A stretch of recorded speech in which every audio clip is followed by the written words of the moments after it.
Hello. This topic is devoted mainly to the microvariables important to organizational behavior. This part is more concerned with the dynamic nature of organizational behavior. My name is Fen Novillas. Come and join me as we discuss the nature and dynamic of groups. In here, we are expected to describe the basic nature of groups, the dynamics of group formation, and the various types of groups. Discuss. Discuss the implications that research on groups has for the practice of management. Explain. Explain the important dynamics of informal groups and organizations. Analyze. Analyze the positive and negative attributes of formal work groups such as committees. Present. Present the newly emerging team concepts and practice. The group is widely recognized as an important sociological unit of analysis in the study of organizational behavior. Studying groups is especially valuable when the dynamics are analyzed.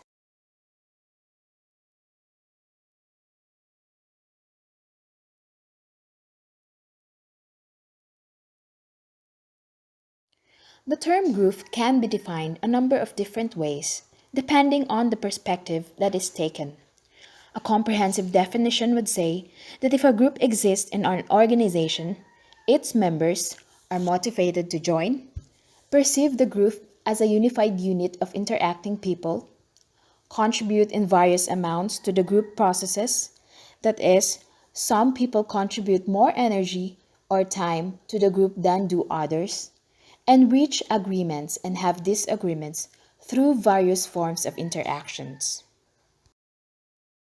Just as there is no one definition of the term group, there is no universal agreement on what is meant by group dynamics.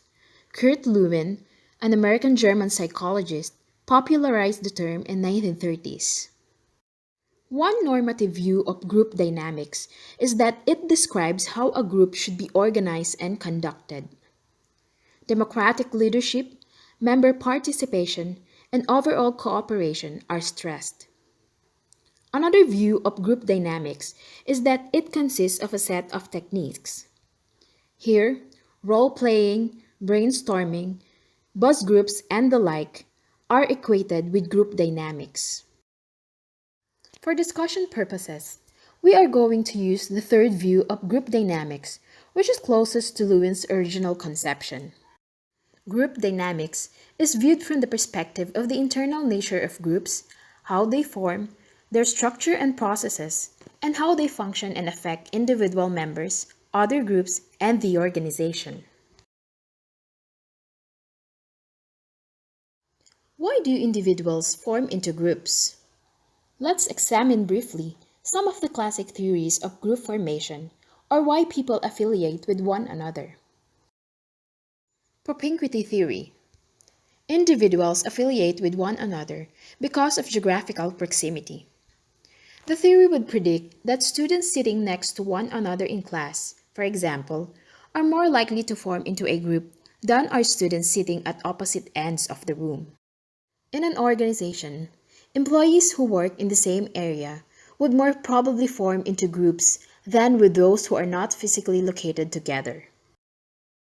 A more comprehensive theory of group formation than mere propinquity comes from the theory based on activities, interactions, and sentiments. These three elements are directly related to one another. The more activities persons share, the more numerous will be their interactions, and the stronger will be their sentiments, how much the other persons are liked or disliked. The more interactions among persons, the more will be their shared activities and sentiments. And the more sentiments persons have for one another, the more will be their shared activities and interactions. Persons in a group interact with one another, not just in the physical propinquity sense, but also to accomplish many group goals such as cooperation and problem solving. Balance theory. The theory states that persons are attracted to one another on the basis of similar attitudes toward commonly relevant objects and goals. Individual X will interact and form a relationship or group with individual Y because of common attitudes and values, which is Z. Once this relationship is formed, the participants strive to maintain a symmetrical balance between the attraction and the common attitudes. If an imbalance occurs, an attempt is made to restore the balance. If the balance cannot be restored, the relationship dissolves. Both propinquity and interaction play a role in balance theory. Exchange theory. Exchange theory of groups is based upon rewards cost outcomes of interaction.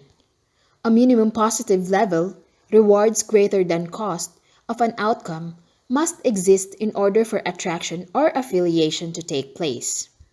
Rewards from interactions gratify needs, while costs incur anxiety, frustration, embarrassment, or fatigue. Propinquity, interaction, and common attitudes all have roles in exchange theory. Besides the more established social psychology explanations for group formation, there are also some generally recognized identifiable stages of group development.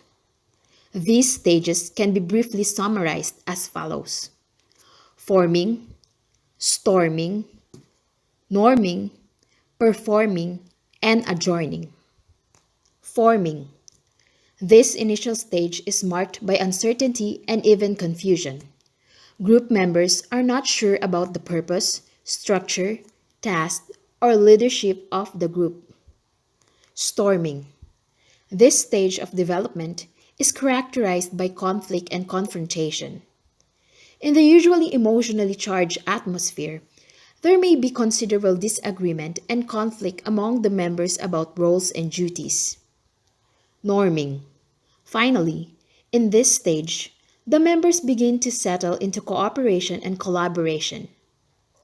They have a we feeling with high cohesion, group identity, and camaraderie.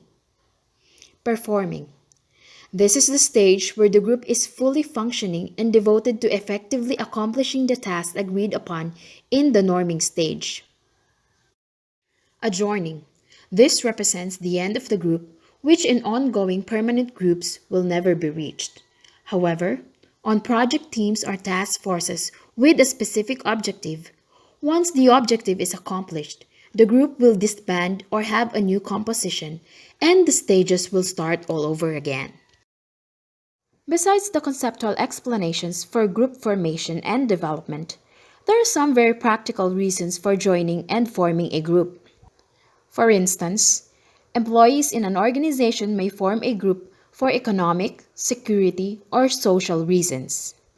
Economically, workers may form a group for a group incentive plan such as gain sharing, or they may form a union to demand higher wages. Security.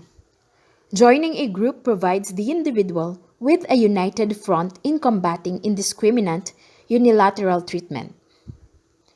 The most important practical reason individuals join or form groups is social needs. Workers, in particular, generally have a very strong desire for affiliation. This need is met by belonging to a group. Research going back as far as Hawthorne studies has found the affiliation motive to have a major impact on human behavior in organizations.